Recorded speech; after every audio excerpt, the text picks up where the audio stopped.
The sun was a distant, indifferent observer, hanging over the azure expanse of the Caribbean Sea as the small Tropic Air Cessna Grand Caravan lifted off from the airstrip in Ronquito, Belize. It was Holy Thursday, a morning that should have been filled with the promise of a short, 20-minute hop to the island of San Pedro. On board, the atmosphere was one of casual routine. Passengers chatted quietly or gazed out of the windows at the retreating coastline, a patchwork of deep green and turquoise. In the cockpit, Captain Howell Grange went through his pre-flight checks with the practiced ease of a pilot who had flown this route countless times. He was a man who loved the skies, a professional who found peace in the hum of the engine and the discipline of the instruments. He had a family waiting for him at home, and the thought of spending the long Easter weekend with them brought a slight smile to his face as the plane climbed to its cruising altitude. Nothing in his extensive training, nothing in his years of experience, could have prepared him for the nightmare that was about to unfold in the cabin behind him. Crossing over the ancient Mayan ruins of Cerros. The flight was barely airborne when the first ripple of disturbance cut through the calm. Captain Grange's trained ears picked up the change instantly. It wasn't a mechanical issue. It was the sound of human distress. A commotion, shouting, the kind of raw, panic noise that has no place in a peaceful passenger cabin. He turned his head, his senses on high alert, and through the small window of the cockpit door, he caught a glimpse of chaos. He saw Mr. Brown, one of the passengers, already injured and slumping in his seat. He saw Mr. Costanetta, also wounded, the shock evident on his face. Before Grange could fully process the scene, the reality of the situation crashed down on him with terrifying clarity. A man was moving through the cabin, his voice loud and commanding, not with authority, but with menace. He was hurting people, shouting demands. The word cut through the air like a shard of glass. Hijacking. The man, who would later be identified as a Kenyella Taylor, was not just a disruptive passenger. He was a predator who had seized control. With a chilling efficiency, he ordered everyone to the back of the plane. Grange watched in his peripheral vision as his passengers, ordinary people on an ordinary day, were forced to their feet, their faces masks of terror and confusion. They shuffled to the rear, huddling together like frightened birds. Grange's mind, trained to assess and act in emergencies, kicked into a higher gear. He was no longer just a pilot. He was the last line of defense for the souls on board. Taylor then made his way to the cockpit, his presence filling the small space with a violent energy. He leaned in close to Grange and issued his demand. He wasn't interested in Belize or Mexico or any nearby destination. He demanded to be taken to the United States. For a lesser man, the command might have induced paralyzing fear. For Howell Grange, it was a problem to be solved.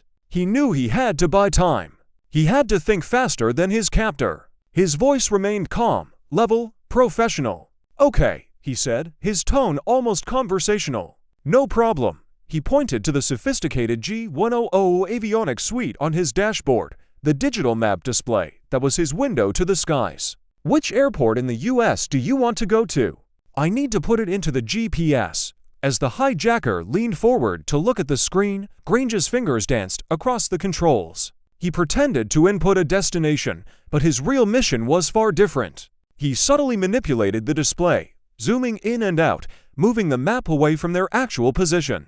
He needed to create confusion, to mask his true intentions. The hijacker, fixated on the screen, had no idea that the man in the captain's seat was already fighting back with the only weapons he had, his wits and his skill, while appearing to comply. Grange was executing a silent, desperate plan.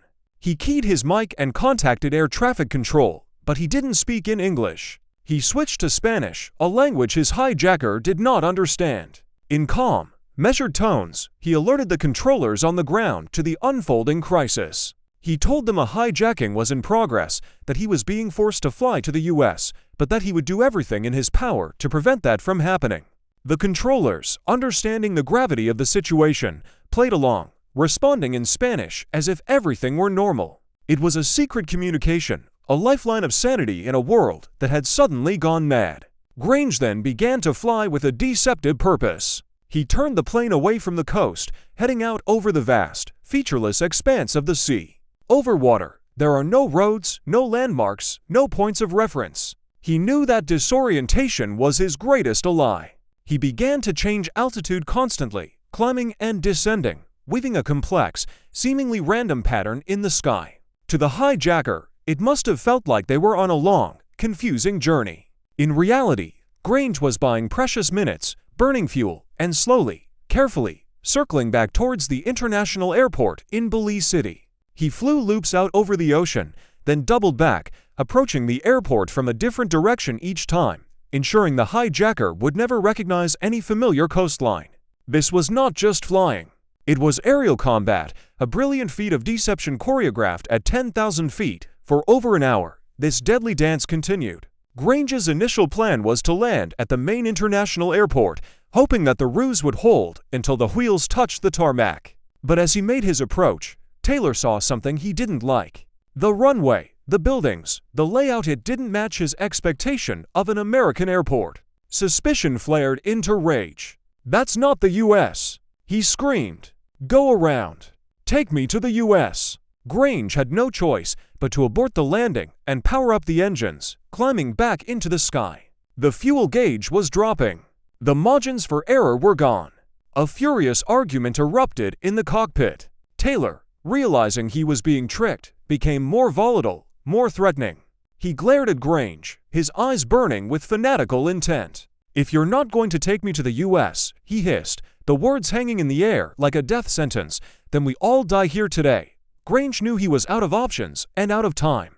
He calculated that he had maybe 10 minutes of fuel left. The plane would not stay airborne much longer whether he landed it or not. He had to act. He began his descent towards the Belize City airport, but this time, he didn't announce it. He engaged the hijacker in a heated argument, a verbal smokescreen designed to be the young man's sole focus. While they shouted at each other, Grange's hands were making tiny, precise adjustments to the controls, guiding the plane down in a controlled descent that he prayed would go unnoticed. It was the ultimate test of his abilities as a pilot, to fly the plane, to negotiate with a killer, and to mask his intentions with pure bravado.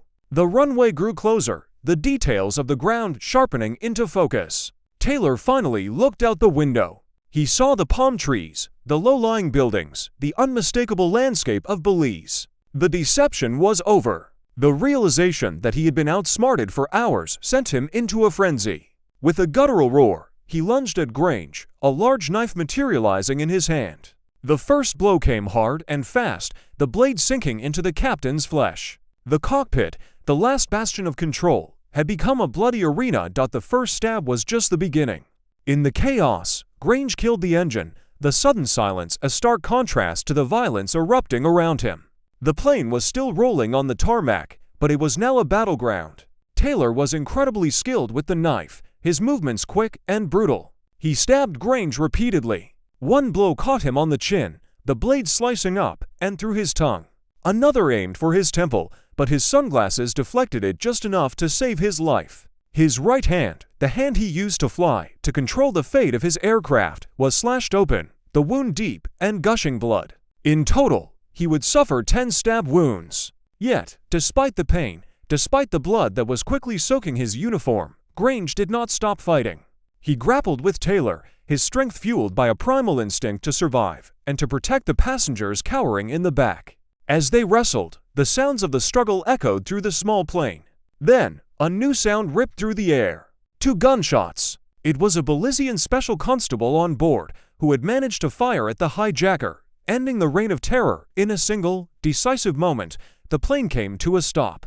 The doors were opened, and the passengers, dazed and weeping, scrambled to safety. Howell Grange, barely conscious and soaked in his own blood, was rushed to a hospital. In the days that followed, his story emerged, not just as a tale of survival, but as a testament to extraordinary heroism.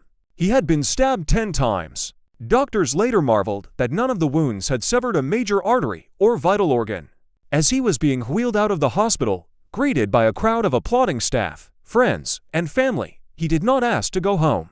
He asked his wife to take him to church first. At the Divine Mercy Church, the same church he attended every Sunday, he sat in a pew and gave thanks. He gave thanks for the lives of his passengers, for the chance to see his family again, and for the strength that had filled him in his darkest hour. In that quiet moment of prayer, Howell Grange was just a man. But in the skies over Belize, he had been something more.